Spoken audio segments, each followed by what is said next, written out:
हर हर महादेव। ओम नमः शिवाय। दोस्तों स्वागत है आप सभी का एक बार फिर से। दोस्तों सावन के इस पावन महीने में 250 वर्षों बाद एक अद्भुत और दुर्लभ संयोग बनने जा रहा है, क्योंकि दोस्तों 19 अगस्त को हरियाली तीज पड़ने जा रही है। दोस्तों इस दिन महादेव की कृपा के साथ साथ माँ पार्वती की कृपा भी बरसने वाली है। ऐसे में आप घर में इस हिस्से पर दीपक जला देते हैं तो रात को सोने से पहले जला दे इस दिशा में दीपक, बस जलाकर छोड़ दें, रातों रात बन जाएंगे करोड़पति। मृत्युदंड, पितृदोष, महाकाल, सर्पदोष, शनि दोष, राहु दोष सब कुछ खत्म हो जाएगा। किस्मत पर लग जाएंगे चार चांद, महालक्ष्मी दौड़ी चली आएंगी, कंगाल भी बन जाएंगे मालामाल। दोस्तों आगे बढ़ने से पहले यदि आप चाहते हैं कि महादेव की कृपा आपके ऊपर बनी रहे तो चैनल को सब्सक्राइब करना ना भूलें। दोस्तों आज हम आपको बताएंगे कि दीपक जलाने से कितने फायदे आपको अपने जीवन में मिलते हैं, किस प्रकार आपको दीपक जलाना चाहिए तथा कौन सी दिशा में दीपक जलाना चाहिए जिससे आप अपने जीवन की सभी बाधाओं को खत्म कर सके और आपका जीवन कैसी भी स्थिति में हो तरक्की कर सके। दोस्तों सबसे पहली बात आपको ध्यान में रखनी चाहिए कि रोजाना आपको अपने घर में मंदिर में रोजाना ही दीपक जलाना चाहिए। कभी भी ऐसा ना होना चाहिए कि आपने दीपक नहीं जलाया हो, क्योंकि रोजाना दीपक जलाना बहुत ही जरूरी होता है। इसीलिए आपके घर में नेगेटिव एनर्जी घर के बाहर रहती है। दोस्तों शाम का समय ऐसा होता है जिस समय नकारात्मक ऊर्जा बहुत ही प्रबल होती है और आपके घर में प्रवेश कर जाती है। ऐसे में अगर आपके घर में प्रवेश कर जाती है, यदि आप घर या घर के मंदिर में दीपक नहीं जलाते हैं तो नकारात्मक शक्तियाँ आपके घर में बहुत ज़्यादा परेशान करती हैं और आपके सभी कार्य बिगड़ने लगते हैं। दोस्तों जिस समय सूरज डूबने लगता है उसी समय आपको ये नकारात्मक ऊर्जा बहुत ही ज़्यादा प्रबल हो जाती है। उसी समय आपका मुंह हाथ पैर धोकर दीपक जलाना चाहिए। यदि यह कार्य आप स्वयं नहीं कर सकते हैं तो कोई व्यक्ति ये कार्य आपके लिए कर सकता है। दोस्तों जिस घर में बहुत सारे लोग बीमार रहते हैं या फिर बीमारी कभी भी ठीक नहीं होती है तो ये भी एक संकेत होता है कि आपके घर में नकारात्मक ऊर्जा का प्रभाव ज़्यादा है, जो परेशानियों को मुसीबतों को बहुत ही ज़्यादा बढ़ा रही है।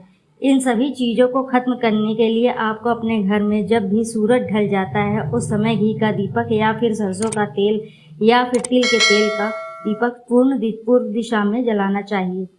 परंतु रोजाना इन चीज़ों का करना भी जरूरी है, तभी आपको इसी का लाभ प्राप्त होगा। यदि आपके घर में धन से जुड़ी समस्याएं, नौकरी व्यवसाय से जुड़ी हुई कोई भी समस्या है, यदि ऐसी समस्या बहुत ही ज़्यादा होती हैं तो आपको अपने घर के उत्तर दिशा में रोजाना ही घी का दीपक जलाना चाहिए। इससे एक भी दिन आप मिस नहीं करना चाहिए। यदि आप रोजाना उत्तर दिशा में घी का दीपक जलाते हैं तो उससे आपकी धन से जुड़ी हुई समस्या खत्म हो जाती है। जिन लोगों को नौकरी नहीं मिलती है उन लोगों को नौकरी मिल जाती है, और अगर वही व्यक्ति जिसको परेशानी है वही अगर रोज दीपक जलाए तो इससे मिलने वाले फल और भी ज़्यादा हो जाते हैं। शाम को समय घी का दीपक या फिर तेल का दीपक बहुत ही ज़रूरी होता है। कभी भी इन चीज़ों को नज़रअंदाज नहीं किया जाना चाहिए, क्योंकि इन्हीं से आपके जीवन में परेशानियां बढ़ जाती हैं और आपको मुसीबतों का सामना करना पड़ सकता है। आपके ये जानकर बहुत ही अचंभा होगा कि जो भी घी का दीपक आप जलाते हैं उससे जो भी निकलने वाली ऊर्जाएं होती है, इससे घर का माहौल एकदम से सुखमय बनने लगता है, अर्थात पॉजिटिव होने लगता है। घर के सभी लोग शांति से रहने लगते हैं। इस प्रकार से जो भी दीपक होता है यह भी जब जलता है तो इससे आपके आसपास जितनी भी नकारात्मक शक्ति हैं वह खत्म हो जाती हैं, क्योंकि उससे जो निकलने वाली ऊर्जाएं होती हैं, धुआं होता है, वो नेगेटिव ऊर्जा को बाहर निकालता है और आपके आसपास की एनर्जी को पॉजिटिव बना देता है। तो बहुत ही ज़रूरी चीज़ है, शाम के समय कभी भी आप इन चीज़ों को आप कभी भी मिस ना करें, तभी आप अपने जीवन में सफलता प्राप्त कर सकते हैं और इसी के साथ आप जितनी भी मनोकामनाएं हैं वह भी पूर्ण हो जाती हैं। दोस्तों दीपक से जुड़े कुछ और उपाय जो हम आपको बताने जा रहे हैं, इस जानकारी को जान लेना आपके लिए बहुत ही बेहद जरूरी है। दोस्तों, दीपक के इस उपाय से दूर होता है राहु केतु के दोष। राहु केतु के दोष से मुक्ति के लिए सुबह शाम अलसी के तेल का दीपक जलाना बहुत ही शुभ माना जाता है।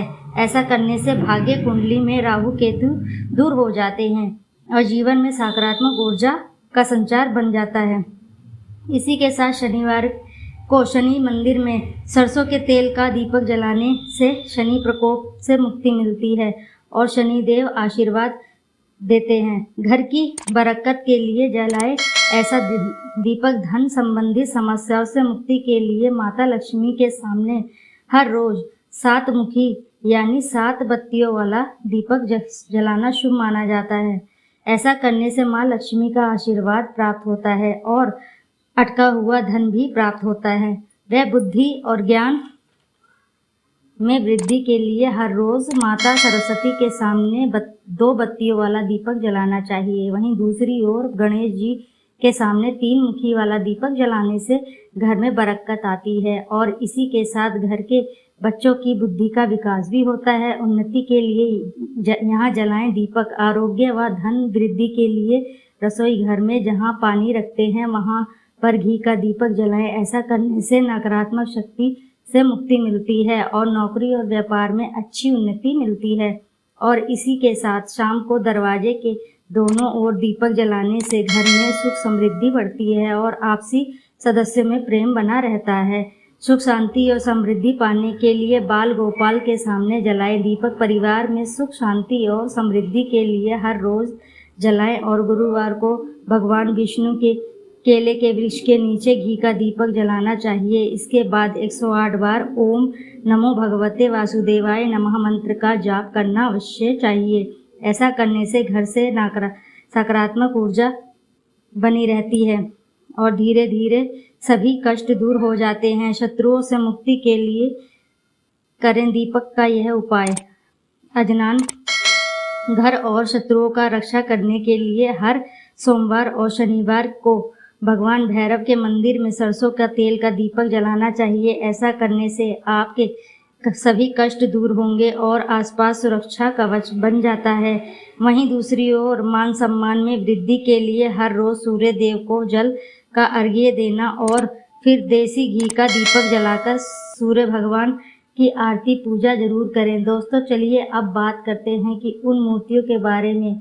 आखिर कौन सी 2 मूर्तियां हैं जो आपके एक साथ में रखनी चाहिए ताकि उसका सच्चा सर्व सुख आपको मिले। और सबसे पहले अगर हम किसी मूर्ति की बात करें तो दोस्तों, यदि आप भगवान श्री कृष्ण के भक्त हैं तो लड्डू गोपाल की मूर्ति रखते हैं, तब आपको भगवान श्री कृष्ण के साथ साथ माता रानी राधा जी का भी मूर्ति भी आपको अवश्य ही रखनी चाहिए। दोस्तों, यदि भगवान श्री कृष्ण यदि आपके घर में इनकी तस्वीर है तो उनके साथ राधा जी की भी संयुक्त जोड़े के रूप में रखनी चाहिए। दोस्तों, ये प्रेम और एकता की ऐसी मिसाल है कि जिस घर में इन दोनों की तस्वीर होती है तो समझ लीजिए उस घर के अंदर किसी भी प्रकार का कलह क्लेश नहीं होता है। दोनों ही पति पत्नी और परिवारजनों के बीच आपस में प्रेम बना रहता है और घर के धन धान्य में वृद्धि होती है, आप में वृद्धि होती है। इसलिए यह बेहद जरूरी माना गया है कि यदि आप भी इन मूर्तियों को रखते हैं तो निश्चित तौर पर आपके जीवन में अपने आप ही फायदा प्राप्त हो जाएगा। माता लक्ष्मी जी की पूजा करते हैं तो वे सोचते हैं भगवान के साथ विष्णु जी की पूजा करें या ना करें, या फिर उनकी मूर्ति साथ में रखकर या ना रखें। दोस्तों, हमेशा भगवान श्री विष्णु की और माता लक्ष्मी की पूजा आपको एक साथ ही करनी चाहिए। दोस्तों, देव अधिदेव भगवान विष्णु देव और भगवान ब्रह्मा जी तीनों ही देवताओं का सर्वशक्ति माना जाता है और त्रिदेवों में भगवान विष्णु सर्वशक्तिमान विष्णु जी की पूजा की जाती है। तो यदि आप अपने घर के पूजा घर में लक्ष्मी नारायण जी की संयुक्त रूप में पूजा करते हैं तो निश्चित तौर पर आपके घर में दिन दुगनी रात चौगुनी वृद्धि होगी। तो दोस्तों उम्मीद करते हैं कि ये उपाय आपके जीवन में सफलता लाएंगे, आपकी सभी समस्याओं तथा कष्टों को जड़ से उखाड़ फेंकेंगे। तो दोस्तों यदि वीडियो पसंद आई हो तो वीडियो को लाइक करके साथ ही साथ चैनल को सब्सक्राइब कर लें और साथ ही कमेंट में हर हर महादेव लिखना ना भूलें।